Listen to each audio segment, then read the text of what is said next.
Hello everyone. तो मैं आशा करता हूँ कि आप सब लोग अपने घर पे स्वस्थ होंगे और अपने परिवार वालों का पूरा ख्याल रख रहे होंगे। तो आज हम एक ऐसे टॉपिक पर बात करने वाले हैं जिसे कि फ़िलहाल में बहुत ज़्यादा हाइप में कर दिया गया है या फिर बहुत ज़्यादा हाइप में वो आ चुका है, जिसे हम कहते हैं ब्लैक फंगस या म्यूकोमाइकोसिस। तो आइए जानते हैं कि क्या होता है ये ब्लैक फंगस और म्यूकोमाइकोसिस।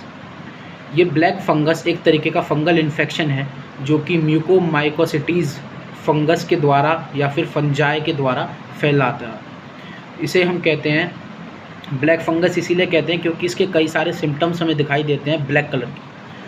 तो इसका जो पहला केस आइडेंटिफाई करा गया था वो करा गया था 1876 में, यानी कि सन 1876 में इसका पहला केस आइडेंटिफाई करा गया था। किसके द्वारा?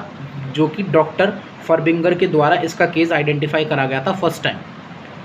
तो इसको हम दो नामों से बुला सकते हैं, म्यूकोमाइकोसिस, या पहले इसे हम बुलाते थे जाइकोमाइकोसिस और अब इसे हम ब्लैक फंगस बुलाते हैं। तो ये होता क्या है? ये एक बहुत ही सीरियस बट रेयर इन्फेक्शन है। सीरियस मतलब अगर ये हो जाए तो ये काफ़ी ख़तरनाक है, मगर ये है बहुत रेयर, ये बहुत कम लोगों को होता है या फिर बहुत कम ये देखने को हमें मिलता है। ये जो फंजाई है जिसे कि हम ग्रुप कहते हैं म्यूकोमाइकोसिटीज़, ये फंजाई ऑल ओवर एनवायरनमेंट में हर तरफ फैला हुआ है। ऐसा एक भी जगह नहीं है जहाँ पे कि ये फंजाई ना हो। तो फिर आप लोग सोचते होंगे कि आपको क्यों नहीं होता। इसके कई सारे कारण हैं। जैसे कि पहला कारण हम जानते हैं, ये उन लोगों पे असर करता है जिनकी की हेल्थ प्रॉब्लम्स जिनको होती हैं पहले से, या फिर जिनकी बॉडी वीक होती है, या फिर जिनका इम्यून सिस्टम वीक होता है, या जिनकी इम्यूनिटी बहुत कमज़ोर होती है। ये उन्हीं लोगों पे असर करता है। अगला हम अगर देखें तो ये हमारी बॉडी में कैसे एंटर करता है? ये हमारी बॉडी में मोस्टली सबसे ज़्यादा एयर के मीन से एंटर करता है, मतलब कि एयर से। हम अगर सांस लेंगे तो ये हमारी सांस के द्वारा हमारी बॉडी में जाता है और हमारी लंग्स पे इफ़ेक्ट करता है। ये इसका मेन सोर्स ऑफ जो इन्फेक्शन है वो एयर ही है। अब हम बात करते हैं कि ये कहाँ से आता है। म्यूकोमाइकोसिटीज़ एक ऐसा फंजाई ग्रुप है जिससे कि म्यूकोमाइकोसिस नाम की ये बीमारी होती है। ये एनवायरनमेंट में हर जगह फैला हुआ है। सॉइल में, डिकेइंग ऑर्गेनिक मैटर, सड़ते हुए चीज़ों में जैसे कि पत्ते, कॉम्पोस्ट पाइल्स, खाद, या फिर एनिमल डंग, किसी भी एनिमल का डंक जो या कि जैसे कि गोबर होता है, ये सॉइल में बहुत कॉमन होता है। मोस्ट पीपल जो मोस्टली हर इंसान इसके कांटेक्ट में आता है। सो इसे अवॉइड करना बिल्कुल ही इम्पॉसिबल है, नामुमकिन है कि हम इससे बच पाएँ। हर इंसान इसके कांटेक्ट में आता है, मगर हर इंसान को ये हार्मफुल नहीं होता या हर इंसान इससे बीमार नहीं पड़ता। इसके कितने टाइप्स हैं? अगर हम इसके टाइप्स के बारे में बात करें तो कि 5 टाइप्स हैं। 5 टाइप्स। जो पहला टाइप हमारा आता है उसको हम कहते हैं राइनोसेरिब्रल। जो राइनोसेरिब्रल है वो साइनस और ब्रेन कनेक्ट करता है, जो हमारा राइनोसेरिब्रल है। ये एक ऐसा इन्फेक्शन है जो कि लंग्स से ब्रेन की तरफ स्प्रेड होता है। ये किस लोगों में कॉमन होता है? ये उन लोगों में कॉमन होता है जिनमें कि अनकंट्रोल्ड डायबिटीज़, यानी कि जिनका शुगर लेवल ऊपर नीचे होता है, शुगर इनकी हाई होती है, काफ़ी हाई होती है और रेगुलरली हाई रहती है, उन लोगों में स्प्रेड करता है। और जो लोग किडनी ट्रांसप्लांट के थ्रू जा चुके हैं, ये उन लोगों में भी स्प्रेड करता है। अब हमारा अगला टाइप आता है पल्मोनरी।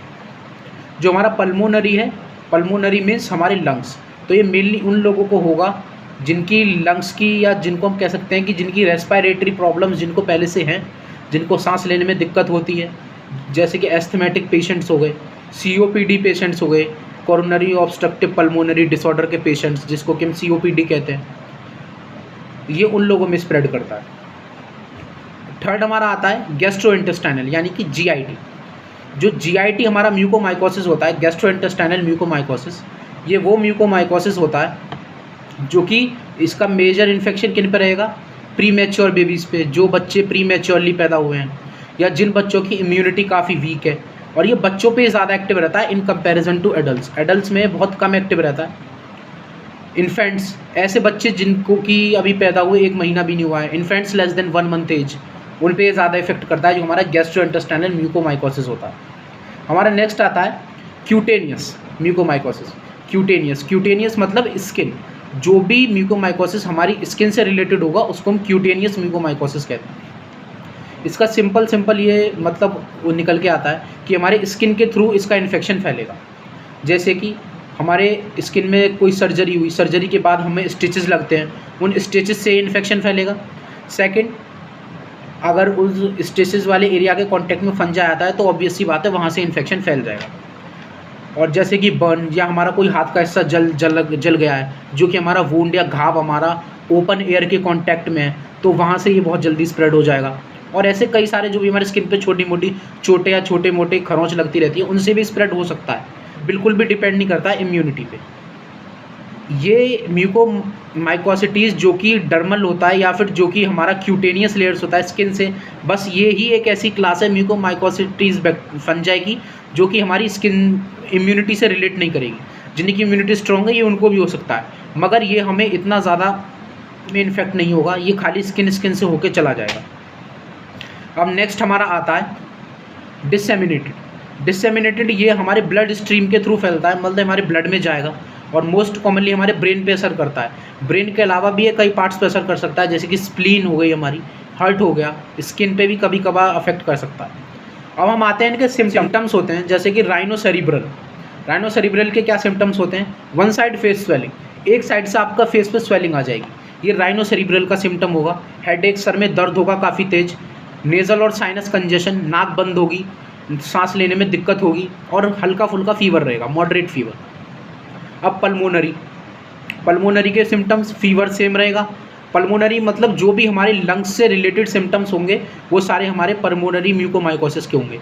इसमें हमारा फीवर होगा, कफ होगा, चेस्ट पेन होगा, शॉर्टनेस ऑफ ब्रेथ, सांस लेने में दिक्कत होगी। अब क्यूटेनियस जो हमारा होता है, इसमें हमारा सारा स्किन रिलेटेड होगा, जैसे कि अल्सर, छाले हो जाएंगे। इन्फेक्टेड एरिया जो है वो ब्लैक हो जाएगा, जो कि फ़िलहाल में कोविड पेशेंट्स को हो रहा है कि उनका स्किन का एरिया ब्लैक हो रहा है, या फिर उनका जो अपर माउथ पार्ट है वो ब्लैक हो रहा है, वहाँ पे ब्लैक स्प्रेड हो रहा है।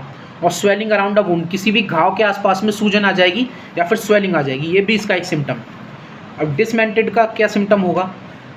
डिसमेंटेड के सिम्टम्स एक्चुअली पता ही नहीं है, क्योंकि डिसमेंटेड उन लोगों को फैलता है जो कि पहले से ही बीमार होते हैं। ऑलरेडी सिक लोगों में ही डिसमेंटेड जो है म्यूकोमाइकोसिस वो स्प्रेड करता है। तो अब हम आते हैं प्रिवेंशन पे कि इससे बचाव कैसे किया जा सके। वैसे इससे बचाव करना बहुत मुश्किल है, इससे आप नहीं बच सकते, क्योंकि ये एयर में आपको हर जगह मिल जाएगा। लेकिन अगर आप बचाव करना चाहते हैं, अगर आप पहले से बीमार हैं, तो इसका सबसे अच्छा तरीका है कि आप एनवायरनमेंट के कांटेक्ट में कम आएँ।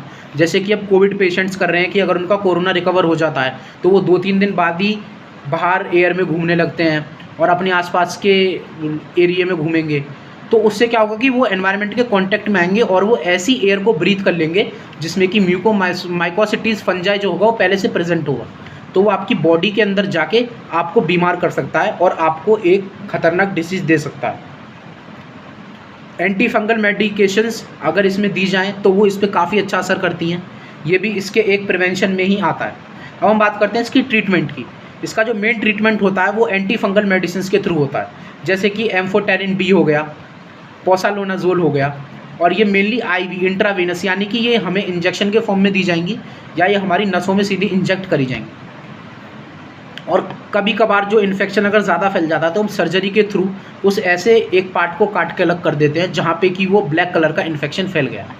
तो ये था हमारा म्यूकोमाइकोसिटीज़, जिसे कि हम ब्लैक फंजाई कहते हैं। अब आते हैं हम कोविड पेशेंट्स पे। तो ये बहुत पुरानी बीमारी है, बहुत पहले से फैलाई जा चुकी है, ये बहुत सदियों से चलती आ रही है, मगर इसके केसेस नहीं आते हैं। क्यों नहीं आते हैं? क्योंकि ये बीमारी जो है वो उन लोगों पे असर करती है जिनकी इम्यूनिटी बहुत ज़्यादा वीक होती है, वीक नहीं बहुत ज़्यादा वीक होती है, उन लोगों पे असर करती है, तो इसके केसेस बहुत कम आते हैं।